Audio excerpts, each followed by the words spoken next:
Shri Swami Samarth friends, आपके कुछ प्रश्न हो गए, उसके जवाब आज हम देने वाले हैं। ये जो जवाब देने जा रही हूँ ये हमारे जो बहुत बड़े पंडित जी हैं उनके थ्रू ही मैं दे रही हूँ। जिन्होंने जो मुझे बताया वही मैं आपको बताने की कोशिश कर रही हूँ। तो फ्रेंड्स, सूतक में आपको जो अभी देखिए, सूतक में अगर आपने स्पर्श किया है किसी कपड़े को, पलंग को, चादर को या गद्दी को, तो उसे धोने की ज़रूरत नहीं है। मतलब बिना नहाए अगर आप सो गए तो आपको धोना पड़ेगा। समझिए, अगर रात को अगर आप सूतक काल में किसी चटाई पर सो गए, चादर पर सो गए या बेड पर सो गए तो आपको धोना पड़ता है। लेकिन अगर आप नीचे सोए हैं और आपको रात को नहीं नहाना है तो चलेगा, आप ऐसे ही सो जाइए और नीचे चटाई पर सो जाइए। चटाई या चादर उसको आपको धोना पड़ेगा। अगर आप नहा के सोते हैं तो आप बेड पे सो सकते हैं। मतलब आपको समझ आया होगा, बिना नहाए आप बेड को नहीं छू सकते हैं। चादर लेके आपको सोना पड़ेगा और आपको फिर सुबह उठ के चादर को धो के फिर नहा के धो के उसको भी भिगाना पड़ेगा और धोना पड़ेगा। तो इससे अच्छा आप रात को नहा ले और रात को जिस चादर पे आप सोए उसको भिगा दें। ठीक है, तो ऐसा हो सकता है। मतलब अगर आपको बेड को सोना है, बेड के ऊपर सोना है, तो आपको क्या करना पड़ेगा, रात को ही नहाना पड़ेगा, कपड़े भी पूरे भिगाने पड़ेंगे। ये हो गया एक उपाय। दूसरे उपाय है कि आप अगर बाहर जा सकते हैं कि नहीं, आप बाहर नहीं जा सकते। ग्रहण में बाहर हम नहीं जा सकते। अगर आप रजस्वला में है तो ओम हटा के जाप कर सकते हैं। रजस्वला में आप है तो जाप तो अवश्य कर सकते हैं, लेकिन ओम नहीं लगाना है। तुलसी माला और द्राक्ष माला पे आप जाप नहीं कर सकते।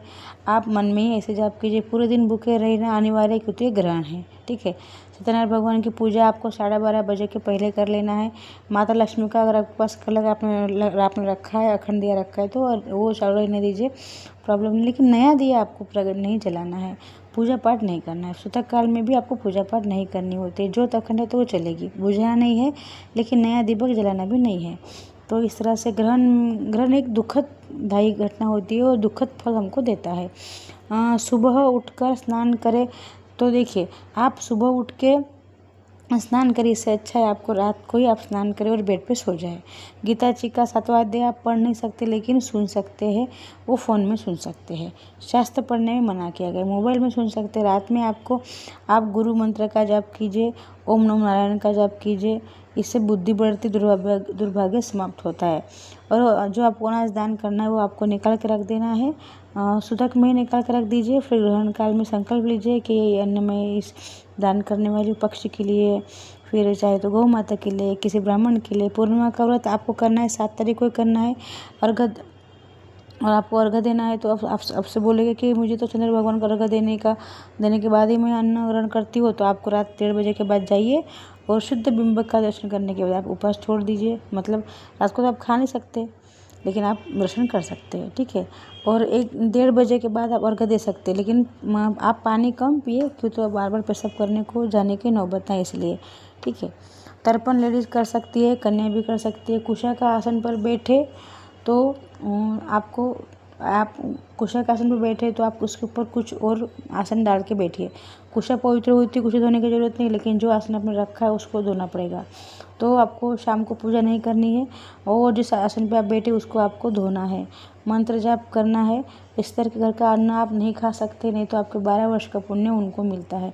हाँ, लेकिन आप अगर आपके पापा घर में है, भाई घर में, तो उनका अन्न आप खा सकते हैं। ठीक है, प्रेग्नेंट लेडी तर्पण नहीं कर सकती है।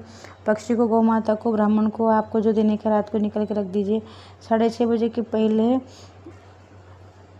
आप चाहे तो अन्न ले सकते हैं, लेकिन कुल बालक, वृद्ध और जो रोगी वो ले सकते हैं। गंगा जल पास रख के अगर आप जप करते हैं तो वो 1 करोड़ गुना होता है चंद्र ग्रहण में। और सूर्य ग्रहण में अगर आप गंगा जल पास रख के मंत्र जप करते हैं तो 10 करोड़ गुना पुण्य फल होता है। ग्रहण खत्म होगा तब माल डुबा कर आपको क्या करना है, गंगा जल में माल डुबा लीजिए, कटोरी में गंगा जल लीजिए, उसमें माल डुबा के शुद्ध कर लीजिए। और नहाने के बाद वो क्या करना है, आपको नहाने के बाद फिर वो माला निकाल लीजिए पानी से। ठीक है, तो दोष नहीं लगेगा इस प्रकार से। तो घड़ों का मैंने आपको बताया है, घड़ा भर के रखने, 4 घड़ा भर के रखने, उसमें सब कुछ डालना है, मैंने बताया है उसका उपाय। उससे जल से आपको स्नान करें, उससे क्या होता है, आप पूरे जो ग्रहण के पाप होते हैं, अन्य पाप भी नष्ट होते हैं। मंदिर में बैठ के आप ध्यान कर सकते हैं, लेकिन भगवान को पर्दा लगा के कीजिए, आसपास बैठ जाइए। कुशा, कला तिल उसमें से उठाना है क्या नहीं, उसमें से आपको नहीं उठाना है, वही रखना है। और अगर आप ट्रेन में हैं तो दिक्कत नहीं है, आप नाम जप कर सकते हैं। तो इस प्रकार से जो तो कुछ आपके मन में सवाल होगी उसके जवाब मैंने आपको दे दिए फ्रेंड्स। और आपको रात को 1:30 बजे के बाद क्या करना है, आपको सोना तो है ही नहीं, तो आप क्या करना है, नाम जप कर रहे हैं तो तभी आपको हवन करना है, तभी आपको मंत्र जाप करना है। जो आप बनना चाहते हैं ना, वो बड़ा सिद्ध पुरुष भी क्यों ना बनना चाहते हो आप, तो उसी मंत्र का आपको जाप करना है, उसको सिद्ध करना है, बाद में नहा लेना है, बाद में आप बेड को पलंग को छू सकते हैं। तो इस प्रकार से मैंने आपको जानकारी दी। तो फ्रेंड्स, श्री स्वामी समर्थ।